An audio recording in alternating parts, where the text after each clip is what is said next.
안녕하세요. 고품격 주식스타 이석우입니다. 오늘 의외의 상황이 나왔죠. 카카오와 네이버 급락을 했습니다. 앞서 발빠른 시황에서도 간략하게 말씀을 드렸는데요. 카카오, 네이버 오늘 추세를 이탈하는 급락 왜 그랬는가 오늘 좀 살펴보고요. 그로 인해서 나타난 현상 그리고 향후 전략에 대해서까지 말씀을 드리도록 하겠습니다. 네이버, 카카오 지금 화면을 보시면은요. 카카오 같은 경우 10% 급락이 나왔고요. 네이버 같은 경우 8% 정도의 급락이 나왔습니다. 그런데 이게 왜 관심의 대상인가? 라고 하면 많이 떨어진 이유도 있지만은요.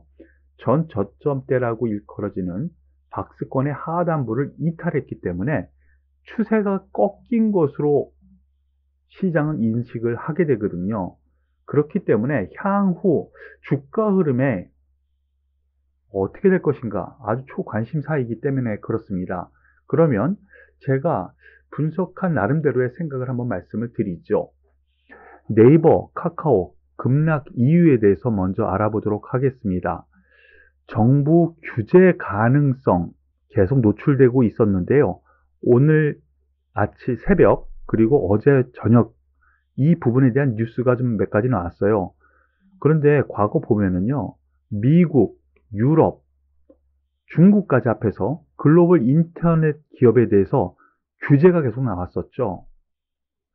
미국 같은 경우에는 구글이든가 페이스북, 그리고 유럽에서도 독과점 기업처럼 활동을 하다 보니까 구글에 대해서 또 규제를 내놨고, 중국 같은 경우에는 EU와 어떻든 중앙정부에서 인터넷 기업의 규제를 얼마 전에 했었죠. 우리나라에서도 그러한 규제 가능성이 노출되면서 급락을 했습니다. 자, 그런데 여기에서 그러면 어떤 내용이 있었길래 그랬느냐? 라는 거 한번 보시죠. 어제 저녁에 나온 뉴스입니다. 공룡 카카오 정조준, 시장 독과점 지위 좌시하지 않겠다. 무서운 얘기예요. 시장 독점은 민주주의, 자유주의 경제체제에서는요, 이 독점인 것은 기업으로서는 그렇게 좋은 거는 없죠. 투자 대상이기도 합니다. 그런데 정치 관점에서 보면은 이 독점은요, 자유 경제를 해치는 요인이 되죠. 그래서 우리나라 같은 경우는 솔직히 그래요. 카카오 여태까지 이렇게 많이 상승하고 시장 점유율 높고 돈 많이 버는 이유가 독점 때문이거든요. 네이버도 그렇고요. 대기업 불공정 거래 근절 토론회에서 얘기를 했는데요. 송영길 민주당 대표죠. 더불어민주당 대표. 카카오 성공 이면에는 시장 독점이 자리 잡아 있다. 그리고 윤호중 민주당 더불어민주당의 원내대표요. 카카오 행보 하나하나가 우려를 낳고 있다라는 점으로 얘기가 됩니다. 미국에서도 민주당, 우리나라에서는 더불어민주당, 과거 미국에서 있었던 얘기를 하고 있거든요. 그런데 이 투자자 입장에서는 아주 중요한 얘기이기도 하지만 소비자 입장에서는 비용을 더 지불해야 되는 요건이 되거든요. 민주주의 사회에서는 그것을 안 좋게 보잖아요. 그런 점으로 생각을 하시면 되겠어요. 이유와 어떻든 간단하게 말씀을 드리면은요. 그런 점에서 또 하나 보겠습니다. 카카오, 네이버 금융 플랫폼에서 연금, 펀드 등 추천 판매 못한다라는 뉴스가 어제 또 저녁에 나왔어요. 바로 연결된 흐름인데요.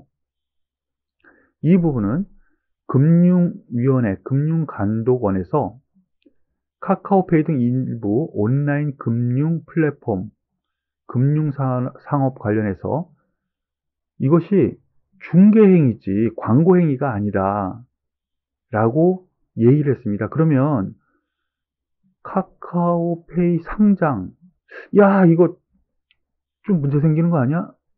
이런 또 우려감이 나오게 되는 거죠. 그렇기 때문에 카카오페이에서는 오늘 카카오페이 이미 라이선스 취득해서 사업 진행하고 있고 금소법 위반이 아니다라고 또 내보냈습니다. 직접 판매 오해 소지 있는 부분은 개편을 검토하고 있다라고 했는데 이로 인해서요. 지금 앞으로 카카오라든가 네이버에서 계속 어느 정도 변명 언론 플레이를 할 거예요. 분명히. 그로 인해서 그 뉴스가 나올 때마다 어느 정도 주가의 흐름은 변동성, 즉 상승도 하고 하락도 하는 흐름이 나올 가능성이 커 보입니다. 그로 인해서 오늘 외국인 기관의 대량 매도가 나왔어요. 자, 카카오 보시죠. 금액이에요. 금액 4,300억 매도가 나왔습니다. 그리고 기관 같은 경우에는 1,940억 매도가 나왔고요. 그리고 네이버 보시면은요. 2,260억 매도가 나왔고 기관 1,200억 매도가 나왔어요. 그러면 외국인만 먼저 잠깐 볼게요. 2,260억, 카카오 4,300억, 2,200을 더하면은 6,500억의 매도가 나온 거예요. 카카오와 네이버에서만. 그러면 여기에서 우리가 꼭 봐야 될 부분이 있습니다. 지금 오늘 현재 종가상 외국인의 매도 집계를 한번 보시죠. 2,800억 거래소 매도예요. 그런데 6,500억 네이버 카카오 매도를 했다면 다른 종목들은 매수했다라고 할 수가 있겠죠. 4천억 가까이. 오히려 네이버 카카오를 빼면 외국인 같은 경우에는 4천억 가까이 오히려 매수한 걸로 볼 수가 있어요. 그래서 시장 전반적으로 놓고 보면은요, 오늘 중소형주, 네이버 카카오, 뭐, IT 기업이라든가 아니면은 이 대형 기술주, 선도업체죠. 미국에서도 마찬가지로. 하락, 이렇게 급락하다 보니까 중소형주들이 같이 코스닥이 같이 급락한 거라고 보시면 돼요. 그런 현상이 오늘 나타났다고 보시면 될 것 같습니다. 여기에서 그러면은 우리가 함께 살펴봐야 될 부분이 있어요. 외국인 기관의 대량 매도, 공매도로 집중 공격을 한 것이 되는데, 그러면 외국인 기관 다른 종목을 샀다라고 제가 분명히 말씀드렸잖아요. 그래서 증시에서 나타나는 현상을 우리가 생각을 해봐야 됩니다. 잠깐 보시면은요, 외국인 기관, 특히 외국인 같은 경우에는 롱숏 전략으로 종목별 수급이 꼬였어요. 뭐가 꼬였어? 카카오, 네이버예요. 다만 이외의 종목들 잠깐 살펴보시겠습니다. 이외의 종목들, 삼성전자부터 보죠. 외국인은 오히려 샀어요. 금액입니다. 860억. 하이닉스 잠깐 보시죠. 1,000억 샀어요. 현대차 보시죠. 매수. 기아 1,000억 가까이 매수했고요. S-오일 기관과 더불어서 매수를 했고요.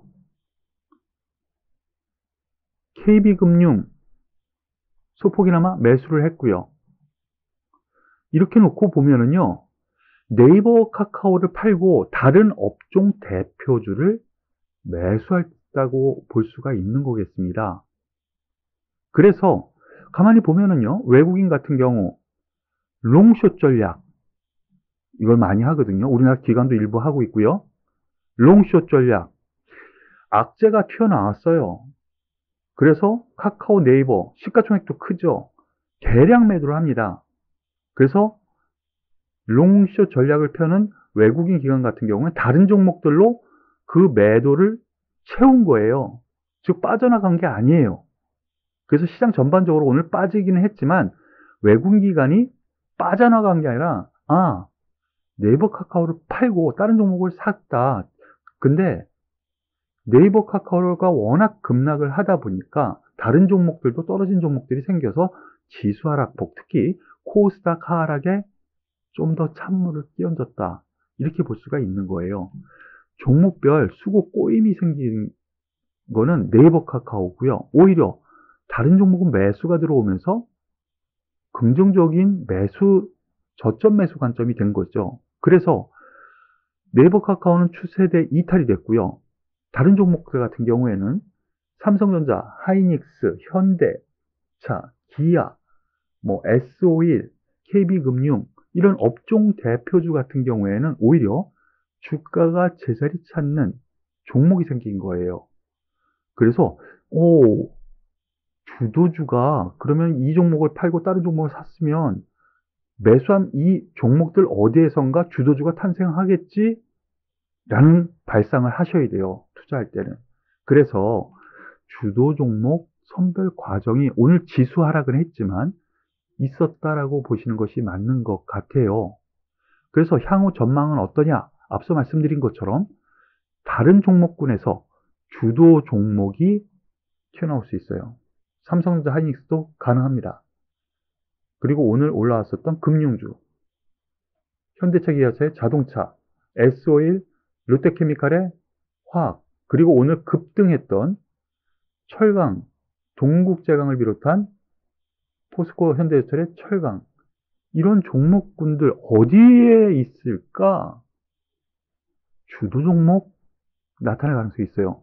그러면 그들 종목은 차후에 제가 말씀을 드리겠고요. 어떤 종목이 주도주가 될 것인가에 대한 부분은 차후에 말씀드리기로 하겠고요. 그러면은 오늘은 주된 관심사인 카카오 어떻게 될 것 같니? 라고 말씀을 드리면은요. 일단 카카오 네이버 수급 고임으로 인해서 바로 급반등은 힘들 것 같아요. 내일 혹은 그 이후 한 번쯤 더 떨어질 수 있다. 즉 주가 조정이 한 번 더 올 수 있다. 이렇게 생각을 하고 접근하는 것이 맞는 것 같아요. 그래서 차트를 보시면서 말씀을 드리겠습니다. 카카오 기준으로 먼저 말씀을 드리면요. 박스권 설정을 했었죠. 그래서 제가 여기서는 강하게 매수 말씀을 드렸고 여기서는 반절 이익 실현하시죠. 나머지는 여기까지 보겠습니다. 근데 새로운 이슈가 터져서 오늘 급락을 했어요. 그런데 일부 기관 지네들 다 버려놓고 매도해놓고 오늘 주가 하락 너무 과도하다. 과도한데 어떻게? 여기서 바로 올라갈 거야? 거기에 대한 답변은 안 나온단 말이죠. 하지만 카카오 네이버가 여기에 대해서 반론을 계속 제시를 할 거예요. 그래서 앞서 말씀드린 것처럼 등락이 있을 것 같은데요. 여기서 추가적으로 하락한다면 오히려 단기 매수 접근 가능하지 않을까. 그 가격은 장중의 상황을 봐야 되겠죠. 다만 이 박스권으로 다시 올라간다라기보다는요. 한 14만 5천 원 정도 선 전후 여기에서는 또 매물을 맞고 또다시 흘러내릴 것 같아요. 그렇기 때문에 반등 시에는 매도 관점이 맞는데 아래로 매도는 아니다. 단기로 오히려 추가 하락에는 매수 접근이 맞지 않을까라는 판단을 결론적으로 말씀을 드리겠고요. 다만 여기서 말씀드렸던 것처럼요. 단기적으로 한 번 더 떨어질 여유는 있겠지만 제자리 찾을 여력은 있으니까 급하게 여기서 한 번 더 떨어진다고 해서 겁먹거나 바로 투매를 하는 그런 것보다는 좀 기다리는 것이 맞지 않을까. 그리고 없는 분들 같은 경우에는 뭐 중장기 투자는 조금 더 진행된 하락이 나오면 거기에서 분할로 매수 접근을 하시는 것이 맞지 않을까라고 말씀을 드릴게요. 네이버도 같은 맥락은 같으니까 말씀을 드리겠는데요. 추가적인 하락 한 번 더 떨어질 여유 있어 보입니다. 그러니까 가지고 계신 분들은 여기서 한번 눈 꾹 감고 계시고요. 다만 42만 원 위로는 한 번쯤 분명히 오니까요. 반등 시 매도 관점으로 본다. 이렇게 생각하시면 될 것 같네요. 오늘 가지고 계신 분들, 카카오 네이버를 보유하고 계신 분들 같은 경우에는 정말 속 쓰리고 가슴 아플 것 같아요. 하지만 주식 투자는요, 내가 지키는 거예요. 항상 관심을 가지고 지켜보시고요. 이왕 지금 현재는 이탈된 상태예요. 그럼 향후 어떻게 할 거냐? 이걸 생각해야 되잖아요. 여기서 잘 이해가 안 되시면 앞에서 다시 한번 반복해서 한번 들으시고요. 가지고 계신 분들 조금만 떨어지더라도 한 번 더 견디시고요. 어느 정도 주가 회복하실 때까지는 힘을 내시길 바라겠습니다. 다만 기회를 노리시는 분들 같은 경우에는 단기 접근, 여기서 한 번 더 떨어지면 한번 찾을 수 있다고 생각되니까요. 같이 힘내보죠. 오늘 고품격 주식수다 여기까지 마무리 짓는데요. 도움 되셨다면 좋아요, 구독 꼭 눌러주시고요. 선플로 댓글까지 부탁드리겠습니다. 혼자 하기 힘든 장이에요. 예, 이서구와 함께하는 장, 다들 힘드시겠지만 힘이 되실 겁니다. 저희 VIP 회원들 여유 갖고 매매를 하시니까요. 예, 함께 하시길 권해드릴게요. 오늘 고품격 주식사는 여기서 마무리 짓도록 하겠습니다. 수고하셨습니다.